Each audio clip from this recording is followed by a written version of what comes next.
Welcome back everyone. Welcome to civil services study. UPSC civil services prelims के लिए हैं। अगला टेस्ट लगाते हैं, टेस्ट नंबर 559 और फोकस करने वाले हैं इसमें हम ज्योग्राफी के प्रश्नों पर। तो चलिए स्टार्ट करते हैं। मोस्ट इंपॉर्टेंट प्रश्न है। देखिए, जितने भी यूपीएससी सिविल सेवा की टेस्ट सीरीज़ के टेस्ट हो गए हैं वो इम्पोर्टेंट है उन विद्यार्थियों के लिए जो 11 अक्टूबर की यूपी पीसीएस की परीक्षा में बैठने वाले हैं। पूरा स्टैटिक कवर कर रखा है, तो सारा का सारा स्टैटिक एक बार ये पीसीएस की परीक्षा में पढ़ जाइएगा। यूपी पीसीएस के लिए इम्पोर्टेंट है। बाकी करंट अफेयर्स का अलग से स्टार्ट कर दिया यूपी पीसीएस में।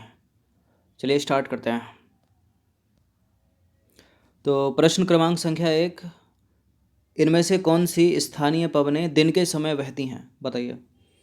घाटी समीर, समुद्र समीर, स्थल समीर या फिर अवरोही पवनें, कैटाबोलिक पवनें दिन के समय कौन सी बहती है? दिन के समय बहती है समुद्र समीर और घाटी समीर केवल। तो इसका आंसर हो जाएगा ऑप्शन नंबर ए, स्थलीय समीर और कैटाबोलिक पवनें नहीं। तो देखिए, केवल समुद्र समीर व घाटी समीर जो हैं दिन के समय प्रवाहित होती हैं। भूतल के गर्म व ठंडा होने से विभिन्नता तथा दैनिक व वार्षिक चक्रों के विकास से बहुत सी स्थानीय व क्षेत्रीय पवनें प्रवाहित होती हैं। देखिए, दिन के समय स्थल भाग समुद्र की अपेक्षा अधिक गर्म हो जाता है, अतः स्थल पर हवाएं जो हैं वो ऊपर उठती हैं और निम्न दाब का क्षेत्र बनता है, जबकि समुद्र अपेक्षाकृत ठंडे रहते हैं। समुद्र जो हैं वो अपेक्षाकृत ठंडे रहते हैं और उन पर उच्च वायुदाब बना रहता है। इससे समुद्र से स्थल की ओर, ध्यान से सुनते रहिएगा, इससे समुद्र से स्थल की ओर दाब प्रवणता उत्पन्न होती है और पवनें समुद्र से स्थल की तरफ समुद्र समीर के रूप में प्रवाहित होती हैं। रात्रि के समय एकदम विपरीत प्रक्रिया होती है। स्थल समुद्र की अपेक्षा जल्दी ठंडा होता है। दाब प्रवणता स्थल से समुद्र की तरफ होने पर स्थल समीर प्रवाहित होती है। ये इम्पोर्टेंट है कि कौन सा दिन के समय ठंडा हो रहा है, कौन सा गर्म हो रहा है, अलग से स्टेटमेंट बन सकता है इनके ऊपर। देखिए, दिन के समय पर्वतीय प्रदेशों में ढाल गर्म हो जाते हैं और वायु ढाल के साथ साथ ऊपर उठती है और इस स्थान को भरने के लिए वायु घाटी से बहती है। इन पवनों को घाटी समीर कहते हैं। रात्रि के समय पर्वतीय ढाल ठंडे हो जाते हैं और सघन वायु घाटी में नीचे उतरती है, जिसे पर्वतीय पवनें कहते हैं। उच्च पठारों व हिम क्षेत्रों से घाटी में बहने वाली ठंडी वायु को कैटाबोलिक पवनें यानी अवरोही पवनें कहते हैं। ठीक है, पढ़ लीजिएगा इसको 2 बार कम से कम। क्वेश्चन नंबर 2 है, बहिरुष्ण कटिबंधीय चक्रवात से रिलेटेड कुछ स्टेटमेंट है यहाँ पर। देखिए, पूरा का पूरा पेपर हिंदी इंग्लिश दोनों में आता है, तो ज्योग्राफी के कुछ टर्म, हिस्ट्री के तो ना देखना, ज्योग्राफी के, पॉलिटी में कुछ टर्म और क्या है जनरल साइंस जो आती है ना, उसके जो है उसका एक्सप्लेनेशन एक बार इंग्लिश में देख लेना। बहिरुष्ण का मतलब इधर समझ में नहीं आया, लेकिन उधर साफ साफ लिखा रहेगा। देखिए, बहिरुष्ण या शीतोष्ण कटिबंधीय चक्रवात एक ही बात है। तो चक्रवात 2 प्रकार के, उष्ण कटिबंधीय, शीतोष्ण कटिबंधीय। शीतोष्ण कटिबंधीय का दूसरा नाम है बहिरुष्ण। तो इससे भी प्रश्न बनते हैं। तो पहला स्टेटमेंट है, ये चक्रवात उष्ण कटिबंधीय क्षेत्रों में पाए जाते हैं या विकसित होते हैं। तो गलत है। शीतोष्ण कटिबंधीय तो शीतोष्ण कटिबंधीय क्षेत्रों में विकसित होगा ना, या उच्च और मध्य अक्षांशों में विकसित होगा, उपोष्ण और मध्य अक्षांशों में विकसित होगा। उष्ण कटिबंधीय क्षेत्रों में तो उष्ण कटिबंधीय चक्रवात विकसित होगा ना, तो गलत है पहला स्टेटमेंट। इन चक्रवातों की उत्पत्ति स्थल व जल दोनों जगहों पर होती है। ये चक्रवात पश्चिम से पूर्व में चलते हैं। दूसरा तीसरा करेक्ट है, पहला वाला गलत है। तो इसका आंसर क्या हो जाएगा? ऑप्शन नंबर सी 2 और 3। तो देखिए, बहिरुष्ण या शीतोष्ण कटिबंधीय चक्रवात उष्ण कटिबंधों से दूर मध्य एवं उच्च अक्षांशों में विकसित होते हैं, इसलिए गलत है पहला स्टेटमेंट। शीतोष्ण कटिबंधीय चक्रवातों में स्पष्ट वातागर प्रणाली होती है, जो उष्ण कटिबंधीय चक्रवातों में नहीं होती। ये विस्तृत क्षेत्रफल में फैले होते हैं तथा इनकी उत्पत्ति जल एवं स्थल दोनों में होती है। ये चक्रवात पश्चिम से पूर्व दिशा में चलते हैं। अब इस प्रश्न का उत्तर दीजिए। तो उष्णकटिबंधीय चक्रवात के संबंध में नीचे दिए गए कथनों पर विचार करना और बताना कि इनमें से कौन सा करेक्ट है। पहला स्टेटमेंट है, ये चक्रवात केवल समुद्रों में उत्पन्न होते हैं। ये चक्रवात शीतोष्ण कटिबंधीय चक्रवात की अपेक्षा अधिक विनाशकारी होते हैं। ये चक्रवात पूरब से पश्चिम की ओर चलते हैं। अंतर पता चला? पहले बता देता हूँ, ये तीनों के तीनों स्टेटमेंट करेक्ट हैं।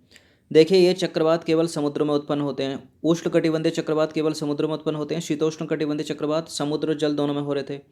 ये चक्रवात जो है शीतोष्ण कटिबंधीय चक्रवात या बहिरुष्ण कटिबंधीय चक्रवात की अपेक्षा अधिक विनाशकारी होते हैं। एक थंबनेल पर प्रश्न पूछा, उसका उत्तर आपको मिल गया होगा। ये चक्रवात पूर्व से पश्चिम की दिशा में चल रहे हैं। तो उष्ण कटिबंधीय चक्रवात पूर्व से पश्चिम की दिशा में चल रहा है और शीतोष्ण कटिबंधीय चक्रवात क्या कर रहा है, वो पश्चिम से पूर्व की दिशा में चल रहा है। ये सब याद रखना है इनको। तो देखिए, उपरोक्त सभी कथन सत्य हैं। उष्ण कटिबंधीय चक्रवात आक्रामक तूफान है जिनकी उत्पत्ति उष्ण कटिबंधीय क्षेत्रों के महासागरों पर होती है और ये तटीय क्षेत्रों की तरफ गतिमान होते हैं। उष्ण कटिबंधीय चक्रवातों में पवनों का वेग अधिक होता है तथा ये शीतोष्ण कटिबंधीय चक्रवातों की अपेक्षा अधिक विनाशकारी होते हैं। ये चक्रवात विध्वंसक प्राकृतिक आपदाओं में से एक हैं। देखिए, उष्ण कटिबंधीय चक्रवात सामान्यतः पूर्व से पश्चिम की ओर चलते हैं, किंतु वे चक्रवात जो प्रायः 20 डिग्री उत्तरी अक्षांश से गुजरते हैं उनकी दिशा अनिश्चित होती है और ये अधिक विध्वंसक होते हैं। देखिए, उष्ण कटिबंधीय चक्रवात शीतोष्ण कटिबंधीय चक्रवात या बहिरुष्ण कटिबंधीय चक्रवात से अधिक विध्वंसक है। इसकी एक और कैटेगरी इन्होंने डिफाइन कर दी है। इनमें से जो उत्तरी 20 डिग्री उत्तरी अक्षांशों से गुजरेगा उसकी दिशा क्या होगी, उसकी अनिश्चित होगी, मतलब वो पता नहीं है पूर्व को जाएगा या पश्चिम को जाएगा, और वो अधिक विध्वंसक होता है। तो एक तरह से अगर पूछा जाए तो कौन सा विध्वंसक हुआ, उष्ण कटिबंधीय चक्रवाती विध्वंसक हुआ ना। उष्ण कटिबंध का ही तो 20 डिग्री से भग रहा है, पता नहीं किधर को भग रहा है, ठीक है, दिशा निश्चित नहीं है। क्वेश्चन नंबर 4 पर आ जाइए।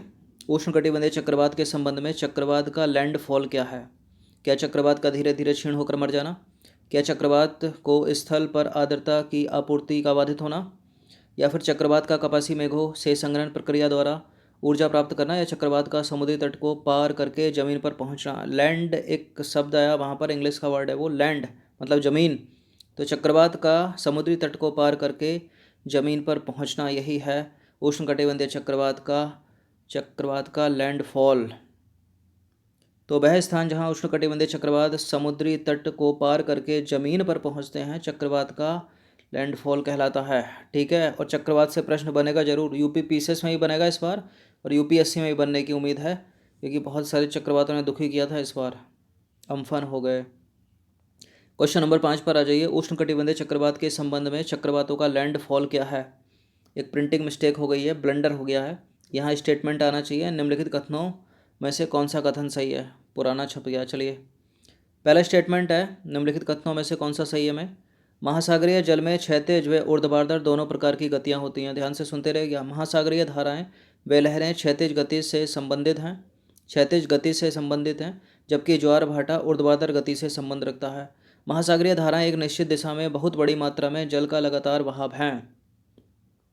ये सारे के सारे स्टेटमेंट करेक्ट हैं, एक्सप्लेनेशन से उठाए गए हैं, उपरोक्त सभी इसका उत्तर है। तो महासागरीय जल में क्षैतिज व ऊर्ध्वाधर दोनों प्रकार की गतियाँ होती हैं। तीव्र गति से इसलिए चल रहा हूँ, कवर कराना है पूरा। महासागरीय धाराएं व लहरें क्षैतिज गति से संबंधित हैं, जबकि ज्वार भाटा जो है ऊर्ध्वाधर गति से संबंध रखता है। ये चीज़ ध्यान सुनते रहिएगा।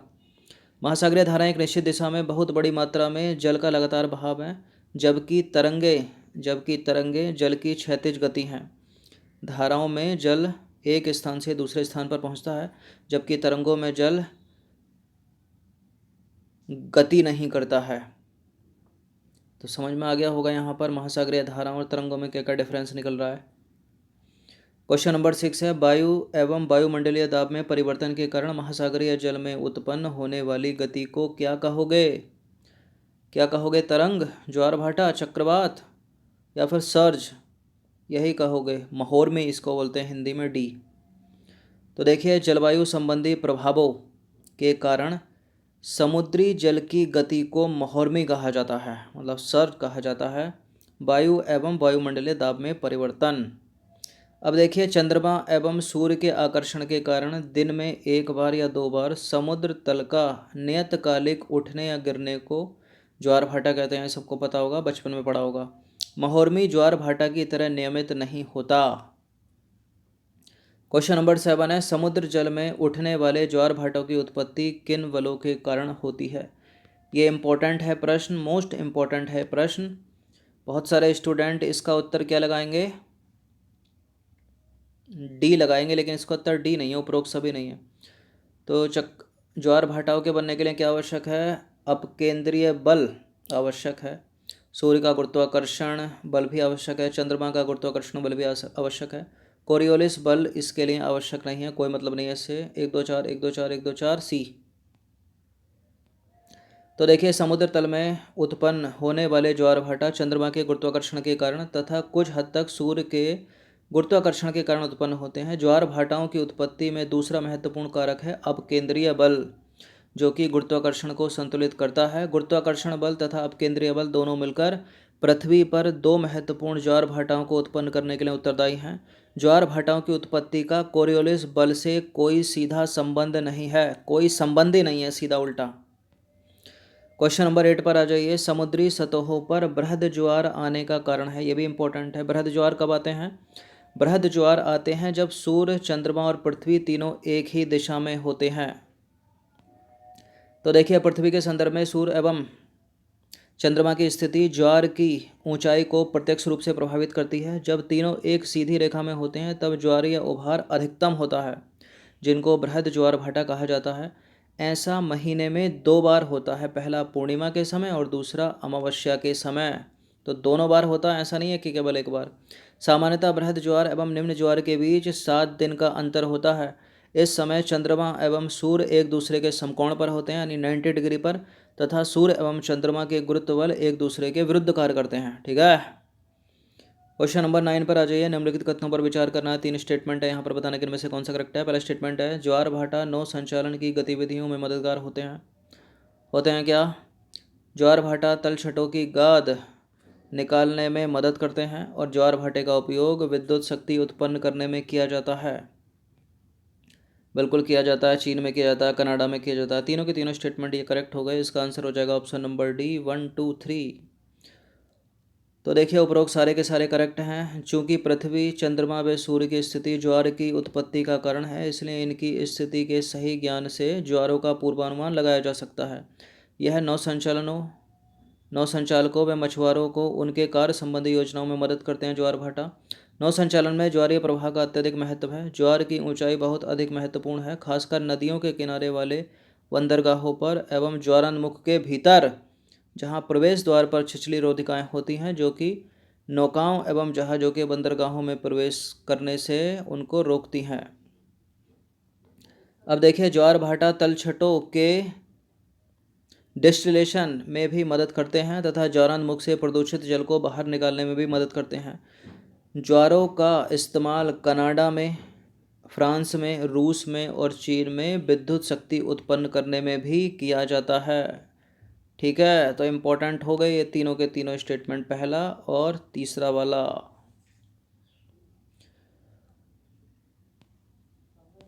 अब हम 10वें प्रश्न पर अग्रसर होते हैं। निम्नलिखित कथनों पर विचार करना। यह है कथन, यह है कारण। कथन क्या है?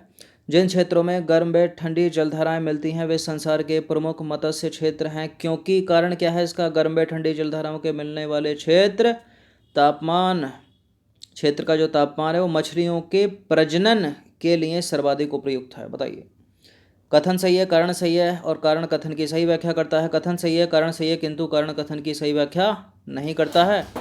कथन सही है लेकिन कारण गलत है, कथन गलत है लेकिन कारण सही है। कौन सा सही है बताइए, बताइए कौन सा सही है।